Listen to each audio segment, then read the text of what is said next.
러시아는 일본과 러일 전쟁을 비롯해 2차 대전까지 전쟁과 그 이후에 다양한 갈등을 겪어왔습니다. 그 와중에 쿠릴 열도는 러시아와 일본의 논의의 핵심이 되었으며 아베 정권은 외국으로부터 수복해야 할 영토 제1번을 쿠릴 열도의 4개 섬으로 정할 정도로 공을 들이며 러시아의 선물 공세를 비롯해 다양한 제안을 했습니다. 독도의 경우 이미 한국이 시료 지배를 한 지 오래이고 일본이 자국 영토로 주장할 명분도 터무니없이 약하지만 쿠릴의 경우에는 본래 자국의 영토였다 빼앗긴 것이고 러시아가 과거 돌려준다는 조약까지 맺은 상태였으므로 일본은 쿠릴 열도 수복을 기정사실로 놓고 있었습니다. 다만 러시아가 그 가운데 순순히 돌려주지 않는 모습이 지속적으로 반복되었습니다. 러시아가 쉽게 줄 리는 없는데 기본적으로 과거 알래스카를 미국에 팔아넘긴 러시아는 이제 자국 영토에 대한 전략적 관점에 있어서 다시는 그런 실수를 하지 않는다는 방침이 있는 데다가 가면 갈수록 일본이 미국과 함께 러시아를 경계하면서 동북아의 전략적 포인트로 일본 홋카이도와 붙어있는 쿠릴 열도를 동북아 안보의 중요 지점으로 삼고 일본과 미국을 경계하는 데 활용하기로 한 것입니다. 이것을 잘 알고 있는 일본은 러시아를 달래기 위해서 아베 정권 8년 내내 크게 공을 들였습니다. 아베 총리는 거의 매년 푸틴 대통령을 만나려고 하는 한편 일본 개를 보낸다든지 하는 선물 공세를 펼치는 탑다운 방식의 외교를 보여주기도 했고 한편으로는 일본 돈 보따리를 풀겠다고 외교 경제 분야에서 장관들을 총출동시키며 러시아에 제안하는 바텀업 방식도 동원해 할 수 있는 외교는 다 했습니다. 그만큼 일본이 쿠릴 열도 반환 문제를 놓고 얼마나 러시아에 공을 들였는지 볼 수가 있습니다.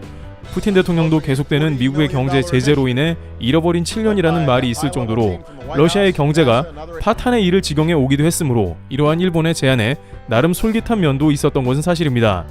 푸틴 대통령과 아베 총리가 여러 차례 정상회담이 수차례 지속되면서 쿠릴 반환 가능성도 높아졌는데요. 이 가운데 일본에서는 쿠릴 섬 4개 중에 2개는 거의 받는 게 확정되었다는 희망에 찬 기사도 나갔습니다.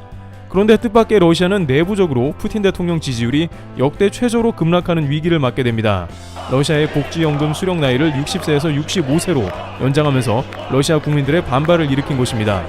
푸틴은 국내의 관심을 급하게 해외로 돌릴 다양한 재료가 필요했고 마침 일본이 미국과 중장거리 미사일 도입을 논하는 등의 움직임을 보이자 갑작스럽게 쿠릴 열도에 대한 주권을 더욱 강하게 주장했습니다. 러시아 정부는 느닷없이 남쿠릴 열도를 일본에 반환하는 것을 찬성하냐는 설문조사를 벌였고 98%의 러시아 주민은 이에 대해 강하게 반대했습니다.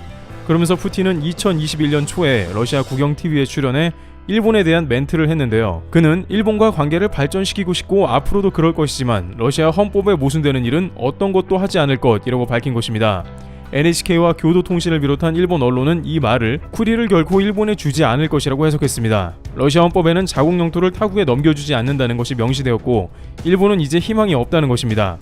그런데 여기서 일본이 한 가지 신경 쓰이는 점이 있습니다. 바로 2020년에 푸틴 대통령이 극동 지역에 대한 대대적인 경제 발전 명령을 전달한 것입니다. 크렘린에 따르면 극동 지역의 사회 경제 발전을 가속화하고 경쟁 우위 실현을 목적으로 앞으로 2개월 이내 2035년까지 장기적 관점의 극동 지역 사회 경제 발전 프로그램을 확정할 것을 명령한 것입니다. 이는 극동 지역 누적 투자 규모를 2조 루블로 확대하고 최소 800개의 기업을 신설해 최소 10만 개 이상의 신규 일자리를 창출한다는 전략도 포함된 것입니다. 그런데 일본 입장에서는 이 시점이 매우 신경 쓰이는데요. 2021년에 극동개발 선언을 하자마자 2021년에 들어서 쿠릴 열도를 내주는 것은 헌법 위배라고 선언한 것이죠. 문제는 이 러시아의 극동개발 프로젝트는 일본이 가장 질색하는 사업으로 알려져 있습니다. 이것이 쿠릴 열도와 반드시 연결되어 있다는 것으로 자국 영토에 다른 나라가 들어올 가능성이 있기 때문입니다.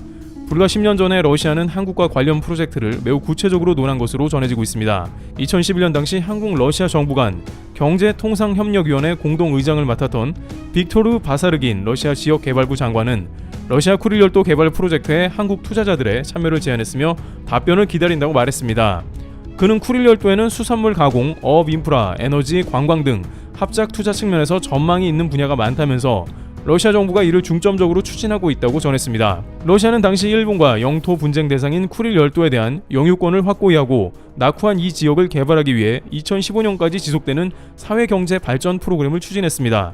일본에 있어서는 그야말로 날벼락이었습니다. 쿠릴은 당장 반환받아야 할 일본의 영토인데 한국 등이 들어오게 되고 한국이 그곳에 사업체를 벌여놓으면 나중에 결국에는 일본에 큰 문제가 될 것이라는 보도가 쏟아졌습니다. 당시 일본 정부는 러시아가 일본 측과의 합의 없이 쿠릴 열도 개발에 나설 경우 이에 항의할 것이라고 사토루 일본 외무보도관이 긴급 회견을 가졌습니다. 그는 한국이나 중국이 쿠릴 열도 개발에 참여하는 경우에 일본의 동의가 필요하다고 주장하면서 한국과 큰 갈등을 빚을 것이 예상되기도 했습니다.